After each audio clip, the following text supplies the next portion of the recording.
Boa noite, professor. Então, meu nome é Natasha e eu vim apresentar a minha parte desse quesito de apresentação para obtenção da média parcial 1 desse trabalho 2 de grafos que eu fiz em conjunto com a Bruna Rebelo, tá?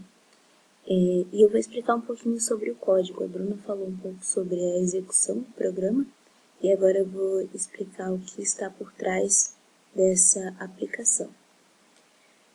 Foi utilizado como base o código anterior, que já havia sido apresentado, com o acréscimo das funções para gerar os fechos transitivos e para a geração de subgrafos. Então, aqui no main, a gente manteve essa parte aqui intacta, tá? E aqui nas funções é que foram feitos os acréscimos, as adições, que seria da função 3 de fecho transitivo e da função 4 para determinar os subgrafos. Aqui, nesta parte do início do processo, foi necessário a gente adicionar uma variável para os fechos transitivos e para a verificação dos vértices ali, para determinar o vértice inicial. Então, aqui são as opções do início, né, que a gente já havia apresentado no trabalho anterior. Aqui na opção 3 foi onde houve a mudança, né, o acréscimo do fecho transitivo, onde ele solicita que o usuário informe o vértice inicial, de onde ele quer começar, e esse vértice inicial ele é alocado na variável vértice inicial para que façamos as devidas manipulações, né, com o modo que ele deseja, e a gente vai estar passando aqui o vértice inicial para as funções. Aqui na variável 4, onde a gente vai determinar os subgrafos do gráfico original, a gente vai ter a chamada da função apenas, né? Aqui são as funções que já estavam, né, presentes nos grafos anteriores, na aplicação de grafos anterior. E agora eu vou passar para a parte onde realmente a função foi implementada, né? Que é aqui no nosso matiz adj de adjacente, né? .cpp. Então, aqui temos o caminho de profundidade, que foi apresentado na aula anterior. O caminho de largura, também, que era um requisito para a apresentação anterior. E aqui é onde a gente começa nessa nova aplicação. Então, aqui a função do fecho transitivo, ela recebe por parâmetro o vértice inicial e um booleano, tá? Para verificação ali. Então, aqui a gente tem uma struct, tá? Do tipo vetor de nível, onde ela é um vetor de níveis. Essa função, essa struct aqui, ela serve para acrescentar ao vértice propriedades de nível e de verificação. Foi verificado ou não foi verificado, tá? A inicialização do vetor com o vértice nível, né? Aqui a gente tem um auxiliar para fazer essa parametrização, né? Para passar esses valores. Aqui, o valor passado por parâmetro, que foi o vértice que o usuário escolheu, vai ser o nosso vértice inicial, então ele vai ser o nosso nível 0. Aqui eu estou só repassando essa informação, né, ali do nosso vetor de níveis, e vou colocar um verificado como true, porque ele foi verificado. E o nível atual recebe um acréscimo, né. Aí se ele for direto, no caso se foi passado por parâmetro ali, quando ele digitou direto, é passado um booleano true ou false. Se for true, é direto. Se for false, ele é o indireto. Então, aqui, para o vértice direto, né, igual ao verdadeiro, a gente tem ele percorrendo todos os vértices. E se a matriz, na posição onde está o vértice inicial, em conjunto com o nosso contador ali, que é baseado nos vértices, se ela for igual a 1, e o vetor de níveis no atributo nível for igual a -1, ele vai fazer o vetor de níveis, que era esse -1, receber o nível atual. Que no caso ele vai estar marcando os adjacentes do vértice, verificando com o nível atual. Se não, significa que ele é o inverso, não é o direto. Então, ele vai estar fazendo basicamente a mesma coisa que faz isso daqui, porém, ele vai inverter a ordem aqui. Enquanto aqui a gente tem a matriz, primeiro parâmetro ali da posição da matriz, sendo o vértice inicial e o segundo sendo o contador, neste inverso nós temos o contador como sendo o primeiro elemento e o vértice inicial como sendo o segundo. Se nessa posição tiver o valor 1 e o vetor de níveis for igual a -1, então ele vai estar adicionando, transformando essa variável aqui no nível atual. Se verifica for igual a false, ele vai fazer o seguinte, ele vai fazer o contador aqui dos vértices igual e vai fazer um vetor dizendo que o verificado é falso, ele não foi verificado ainda. Então, o vetor de níveis no nível, né, se ele for menor do que o nível atual, e o vetor de níveis na posição nível é diferente de -1, então o nível atual vai receber este vetor de níveis na posição, no atributo nível, vai receber o conteúdo que existe nesse atributo. Aqui é para que ele selecione o próximo vértice a ser verificado, né? Então, mais uma vez a gente tem o laço com base nos vértices, onde o vértice atual ele vai ser igual ao vetor de níveis na posição i, ou seja, vai ter um para cada vértice.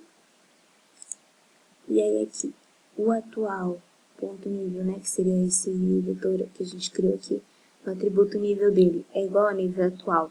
E a variável dele de verificado é igual a false, significa que a gente pode atribuir o nosso vértice inicial esse elemento i, que seria o vértice em questão que está sendo analisado no laço. Aí aqui a gente tem novamente, né, esse vetor de níveis na posição i, que é o nosso vértice a ser analisado, a gente tem um verificado igual a true, significa que ele já foi verificado. A gente incrementa novamente o nível atual e passa o verificado como true porque ele foi verificado. E então a gente já pode passar para o próximo.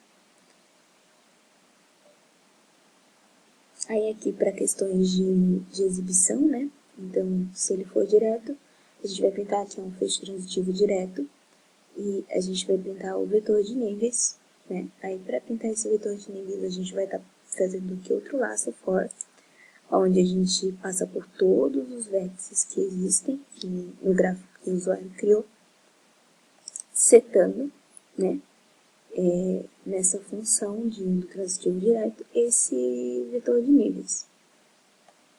E a gente vai fazer um print desse nível de cada vértice. Cada vértice encontra-se em qual nível, assim. Se não, se ele for transitivo inverso, a gente vai estar chamando a função do transitivo inverso, passando também o nível. Basicamente a mesma coisa, só que a função está implementada de uma forma diferente para que a gente consiga essa ordem inversa. Aqui na função onde a gente vai determinar o subgrafo, a gente criou uma variável intersecção e ela recebe um número de vértices, né?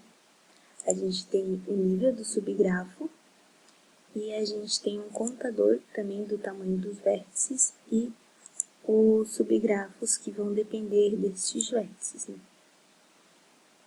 Aqui a gente chama o fecho transitivo direto e o indireto, né, o inverso do primeiro vértice do grafo. Aqui a gente vai estar montando o nosso vetor de intersecção. Então aqui novamente a gente vai passar por todos os vértices e vai criar um vetor de subgrafos, né, que é a inicialização dele. Aí se a função ali do vértice transitivo direto na posição nível for diferente de -1 e o vértice transitivo inverso no atributo, na posição I, que é o vértice em análise, no nível for igual a -1, a gente verifica os vértices que são retornados pela função. A intersecção vai receber 1, e o nosso subgrafo na posição I vai receber um nível de subgrafo. As intersecções iniciais vão formar o primeiro subgrafo, né? E, para determinar a quantidade de vértices restantes a serem verificados, a gente tem um contador que vai decrementando. Senão, a intersecção não é zero, ele não tem subgrafo. Aqui, a gente faz a verificação para ver se o grafo ele é conexo ou não. Então, novamente, a gente precisa percorrer. E aqui nessa intersecção, se algum vértice não foi retornado, então o grafo ele não é conexo. Se ele não passou por todos os vértices, significa que não tem um caminho entre todos eles. A gente vai pintar daí que o grafo não é conexo e seguir com a função. Se não, então ele é conexo, né? Aqui, para definir os níveis para o vetor de subgrafo, os níveis iguais eles vão representar um subgrafo, né? Então, aqui a gente tem um contador e um for para passar por todos os vértices. Então, se o nosso subgrafo for, né, igual a 0, na posição I, né, do vértice ali, o nosso nível de subgrafo ele vai aumentar, um novo subgrafo vai ser formado, e a gente vai chamar as funções de fecho transitivo para os vértices que não foram retornados, né? O processo todo, assim, segue a mesma lógica, não tem segredos. Aí aqui a gente determina, né, ali os níveis do subgrafo. Então aqui a gente tem uma variável inicial, que ela recebe 1, que é o primeiro nível do subgrafo, e a gente tem um contador para auxiliar nessa manipulação com os vértices subsequentes. Então, a gente vai ter o subgrafo, a gente vai passar esse primeiro grafo, e a partir daí a gente vai percorrer por todos eles, indicando o nível ali com um print na tela para o usuário. Basicamente seria isso. A gente utilizou uma lógica bem simples para poder fazer tudo funcionar. A nossa representação pode não estar das melhores pela forma de abordagem que a gente usou, né? Colocando -1 quando o grafo não faz parte do subgrafo ali, que a Bruna explicou, né, na execução, que a gente tem um ali que são 3 menos 1, e depois ele começa a contar realmente os grafos que fazem parte daquela sequência, conforme ela explicou ali. Basicamente é isso, tá? Foi um código bem simples de se desenvolver, com os conhecimentos que a gente obteve em aula, e é isso.